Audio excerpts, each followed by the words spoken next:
네, 안녕하세요. 반갑습니다. 국대니 국범근입니다. 한예종 연기과 부전공에 슬슬 도전할 때가 되었습니다.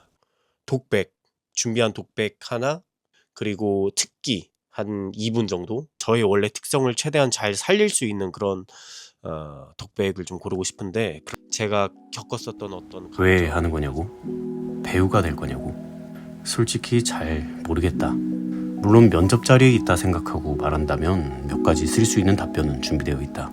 연기를 할 때 느껴지는 정서적 해방감이 좋아서, 인간에 대한 이해력을 길러 더욱 좋은 스토리텔러가 되고 싶어서 등등. 다 내가 느끼는 것임에는 분명하다. 그래도 뭔가 부족하다는 생각이 든다. 부전공이긴 해도 전공자가 되려는 것 아닌가? 연기를 평생의 업으로 생각하고 도전하는 사람들의 간절함, 절박함, 진지함에 비하면 나의 입장이란 뭐지? 알쏭달쏭한 마음이 든다. 어디 학과 국방부입니다. 연기 시작했습니다. 방송영상학과 국범근입니다. 네, 가겠습니다. 막상 하려니까 왜 또 어렵지? 그치? 아 근데 이거 해야 돼. 이렇게 해야. 안녕하십니까? 아 왜 좋았어? 아, 네. 이거였어. 이 존나 영웅형 학생 같았어. 오케이. 안녕하십니까? 방송영상학과 이도학번 국범근입니다. 연기 시작하겠습니다. 아주 오래전부터 연기과 부전공을 해야겠다고 생각했다. 입학 당시 자기소개서에도 썼을 정도로 말이다. 연기에 원래 관심이 많았다. 처음에는 멋있어 보여서 그랬다. 유튜버로 가장 잘 나가던 2017년 여름쯤이었던 걸로 기억한다. 다시 태어난다면 뭐가 되고 싶은지에 대해 동료와 이야기를 나누고 있었다. 나는 농담 반 진담 반으로 할리우드 배우가 되고 싶다고 말했다. 그러자 동료는 말했다. 그거 지금도 할 수 있어요. 당시 나는 21살이었다. 스스로도 아직 어리다고 느끼고는 있었지만 완전히 새로운 삶에 도전하기에는 이미 늦었다고 생각했다. 게다가 할리우드 배우, 말이나 된 소린가. 영어도 배워야 되지, 연기도 배워야 되지, 지금 하고 있는 일도 있는데, 보다 근본적으로 그때까지 내게 연기란 그저 멋있는 것, 원래부터 멋있게 태어난 사람들만이 하는 것이었다. 내가 그런 사람들의 영역에 도전하는 건 그 자체로 주책맞고 불경스러운 일이라고 생각했다. 근데 희한한 것이 그날 이후로 연기에 대한 생각이 사라지지가 않는 것이었다. 계속 눈앞에 서성거리고 알짱거렸다. 그렇다고 진짜 전업 배우가 되고 싶다는 생각까지 한 건 아니었고, 연기를 하고 싶다는 충동이 자꾸 들었다. 지금 생각해보니 어쩌면 연기에 대한 뜻 그 자체보다도 다른 삶을 살고 싶다는 마음, 닿을 수 없을 것처럼 멀어 보이던 꿈을 가까이 끌어오고 싶은 마음이 크게 작용한 게 아닐까 싶다. 내 삶의 방식은 그렇다.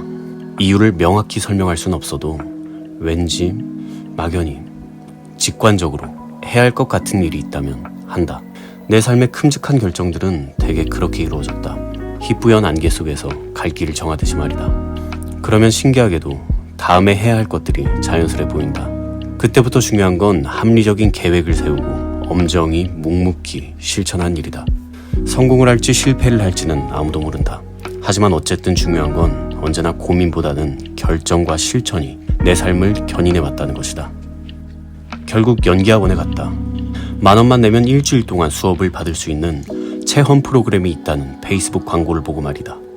그리고 1년 뒤 나는 내 숙명인 줄 알았던 유튜브 활동을 그만두었다. 그리고 몇 달 뒤에는 할리우드에 가서 단편 영화를 만들고 연기를 했다. 삶은 참 알 수 없는 것이다. 네, 제가 또 오디션에 특기를 준비를 해야 되는데 어떻게 하면 제 강점을 최대한 잘 보여드릴 수 있을까를 고민을 많이 했어요.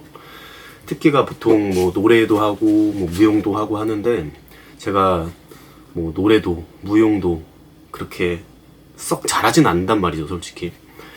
물론 최대한 잘하려고 노력은 하겠지만 저만의 강점을 그 자리에서 어떻게 보여드릴 수 있을까 고민을 하다가 생각을 한 게 있습니다. 제가 4개 국어를 합니다. 한국어, 영어, 일본어, 스페인어 이렇게 총 4개 국어를 하고 지금 프랑스어하고 중국어를 공부를 하고 있는데요.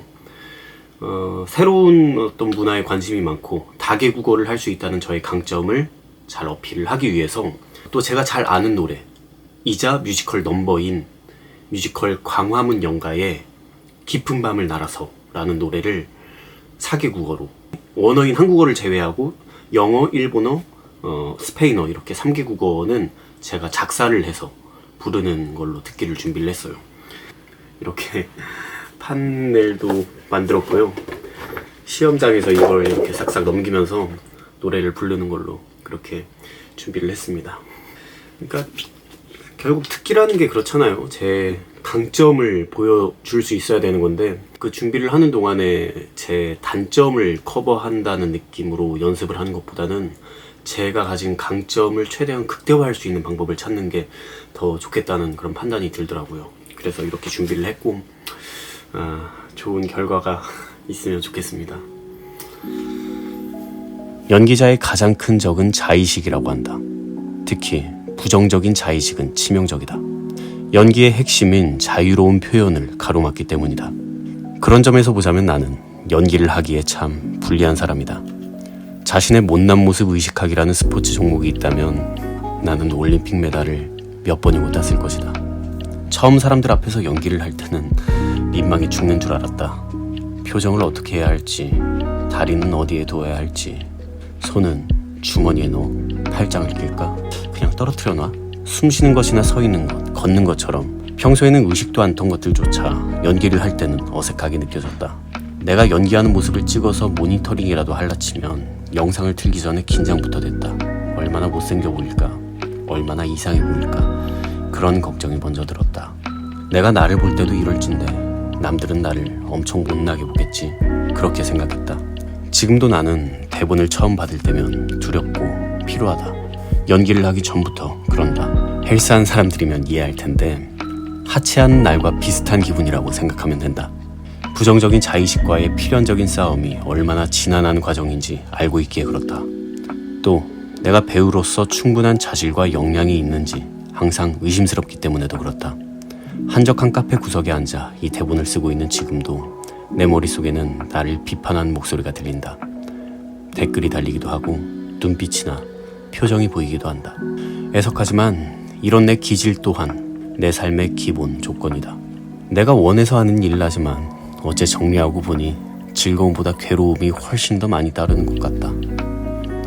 그럼에도 나는 아직 연기를 하고 싶다. 아니, 그렇기에 더욱 연기를 놓고 싶지 않다. 도전이기 때문이다.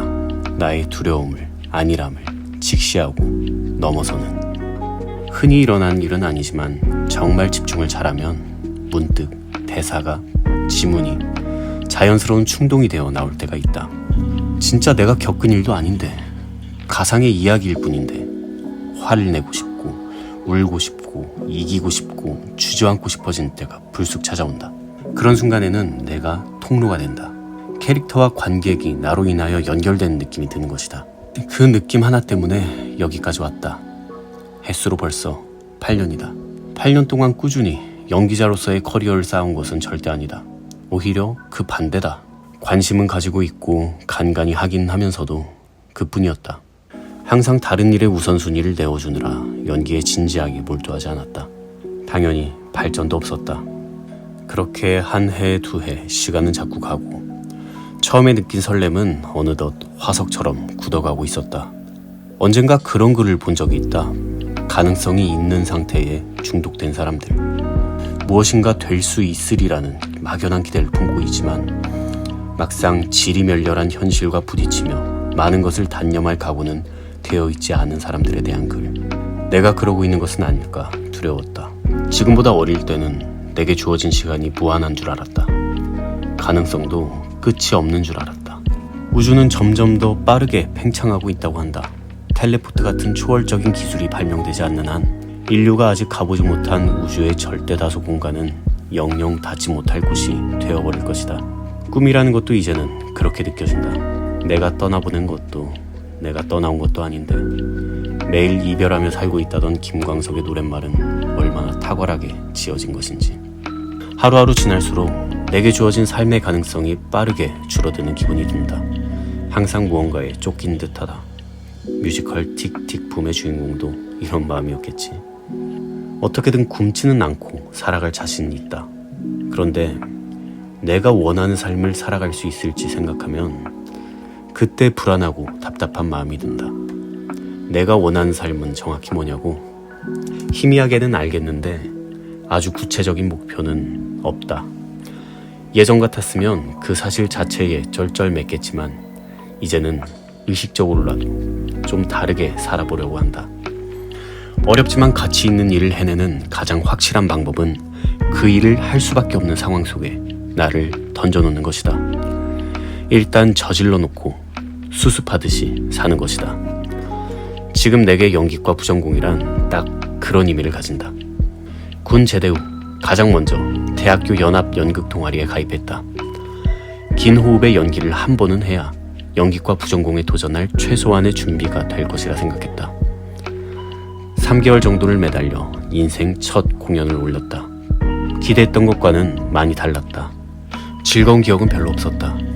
무척이나 고되었다. 내가 진짜로 연기를 좋아하는 게 맞나 수십 번은 생각했다. 하지만 일단 부전공에 도전해보자는 내 마음이 꺾이진 않았다. 그걸 확인한 것만으로도 큰 수확이겠지. 그동안 생각만 하던 것을 기억고 해냈다는 자부심을 얻은 것은 덤이고 내가 합격할지 안 할지 그건 모른다. 합격하더라도 과 생활이 내 적성에 맞을지 안 맞을지도 알 수 없는 일이다. 프로 배우가 될지 안 될지도 확언할 수 없다. 힘들고 고단해서 중간에 그만두고 연기라는 걸 영영 단념하게 될지도 모른다. 그러나 지금의 나는 하기로 결심했다. 결심한 이상 최선을 다한다. 그게 유일한 해답이라고 믿는다. 어차피 이상의 것들은 내가 모르는 것들이다. 몰라야 맞는 것들이다. 모르겠으면 모르는 대로 놔두고 당장 해야 한 일을 찾자. 그리고 그 일을 하자. 그래서 도전하는 것이다. 연기과 부전공에. 영화 스탠바이 웬디에서 주인공은 스타트rek의 명대사를 인용한다. 함장님, 논리적인 결론은 단 하나. 전진입니다.